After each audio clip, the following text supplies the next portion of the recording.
Buy Resident Evil 2. This is by far the easiest way to sum up just how good of a game it is. Buy it, play it, and enjoy it. Simple as that. To add a bit more detail though, what's most striking about Resident Evil 2 is just how new it manages to feel despite being a rather faithful remake of the original 1998 classic.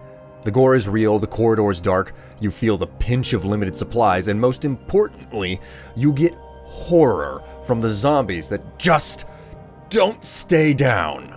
Overall, it's a game where nearly none of its design is pointless or wasted.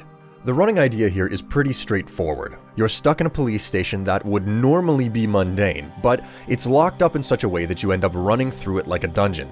The game makes use of its small area quite well, too. After snaking your way through a series of rooms and solving puzzles here or there, you'll usually find a necessary item or key and then loop back to a place that you've already been.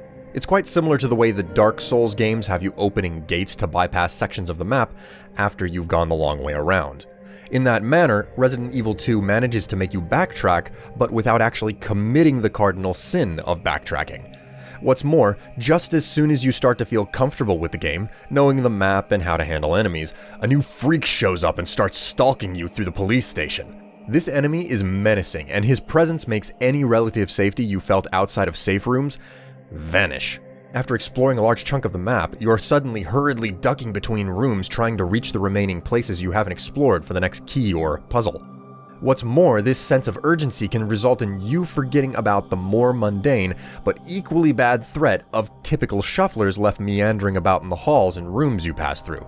In fact, it's not too uncommon to get a rude surprise from a zombie who managed to shamble from a room into a hallway, but you just didn't see the move because you were too busy flying past the last time you ran through the area. This whole challenge is compounded too, as you start out with a painfully small inventory. Because running back and forth can easily lead to wasting extra shots or healing items, this compels you to grab everything you find so you can stash it in one of the universal storage chests. You can expand your inventory, more than double it actually, but until you reach that point, you're forced to heavily engage with inventory management. This hammers home the survival of the survival horror experience. Every move you make can come back to bite you. Do you really know another zombie won't just get back up? Can you afford to spend another few shots on the shufflers you know are in the hallway you want to pass through? When the zombies are so durable, there's more calculation in every move you make, to say nothing of how being stalked by a hulking horror show changes your actions. And this doesn't even get into how the game steadily introduces new and different types of mutated freaks for you to handle. As soon as the game changes location, you can bet you'll probably discover something new and awful during a scream-worthy jump scare. Now, all of that said, it's not like Resident Evil 2 doesn't have any flaws.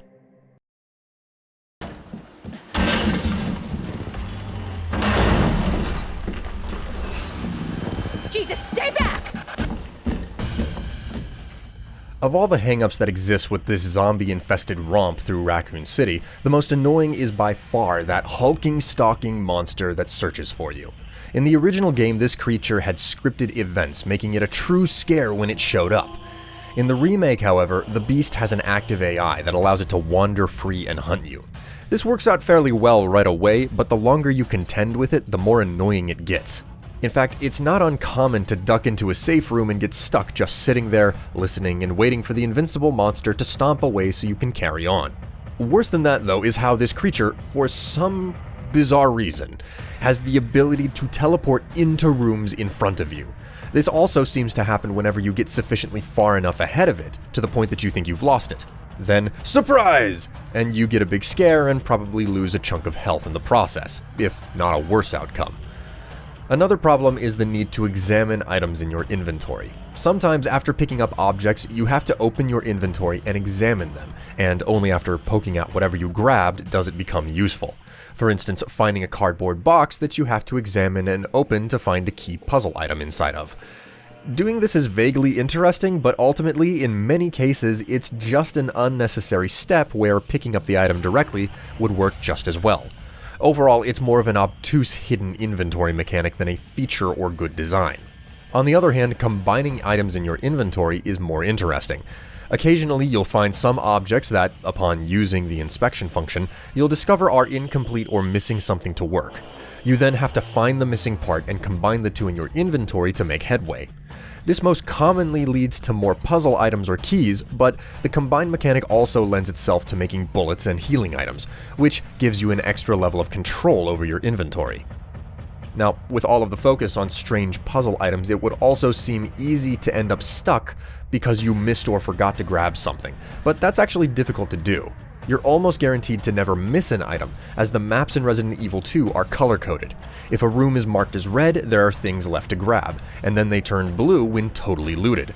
In addition, icons are automatically placed on the map whenever you try to grab an item and leave it behind for whatever reason, ensuring that you know where that one weird object is that you remember seeing at some point but didn't have space for, so you need to go grab it now.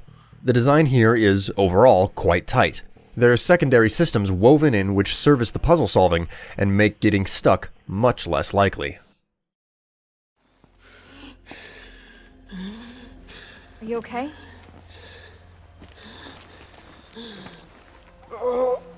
No, just go. Save yourself. Come on, it's bad. We gotta get you to hospital Please, now. Claire. We both know how this is going to end. Get out of the city. I can't just leave you here. Claire, please, go. Do this for me.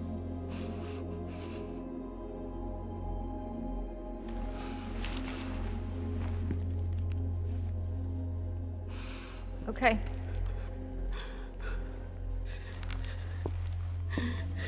Hey, Marvin. Thank you. The story in Resident Evil 2 is also reasonably good, though it likely won't be winning any awards on it. The real standout you do see is a lot of expression and depth of character in the few cutscenes you get. This is due in no small way to the phenomenal voice acting bolstered by incredible graphics and minute facial expressions.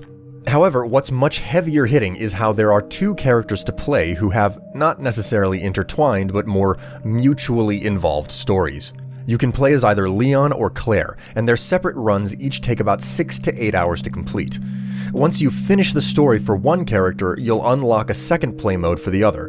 This second play isn't a New Game Plus either. It has you running through about 75% of the same areas, but with the puzzles shuffled, and the events throughout complement the first run, ultimately leading to the game's full complete ending. The second playthrough also moves faster, with fewer locked doors to open, puzzles to solve, and a stronger base weapon more or less just handed to you from the get-go. It's clear that the second play mode is stripped of the slower tension-building and hand-holding moments to get you right into the meat of the game, and the story you've yet to experience. Overall, this makes a double playthrough more interesting and worth the effort. Another feature of the game that's less compelling, though, are the survivor stories. These are small, bite-sized sequences that focus less on the story surrounding them and instead function as miniature challenges. Overall, the idea for all of them is how fast you can complete each run. Everything spawns in the same places, and you're either stuck with what you start with, or there's very little to grab along the way. Everything takes place on the same maps used in the main game, too, which can be vaguely interesting, but it honestly creates more of a cheap feeling than anything else. Overall, the survivor stories feel particularly shallow and less well designed, which is in no small part because they're constructed out of the existing assets that were specifically made for the main game. This makes them not terribly fun or engaging, but because they're actually extra content, skipping them doesn't hurt. And in the event that you do like the challenge of what equates to a non-RPG Dark Souls roguelike, there's a fair amount of extra zombie killing and dodging to be had. It's also hard to fault Resident Evil 2 for having this extra content, especially when both Claire and Leon's stories are so well made, which makes up most of the game and is the real selling point. The short version here is no harm, no foul, and the core story mode is complete and compelling enough to be worth the purchase. Thus, once again, I'll repeat what I said at the start of this video. Buy Resident Evil 2. This is by far the easiest way to sum up just how good of a game it is. Buy it, play it, and enjoy it. Simple as that. I'm William Strife, and thanks for watching. If you want to see more of me, there's plenty here on YouTube, and you can also find my streaming schedule over on Twitch. But if you really want to help, you can contribute to me through Patreon. Every dollar I get helps keep the lights on, so I can keep making videos just like this. See you next time.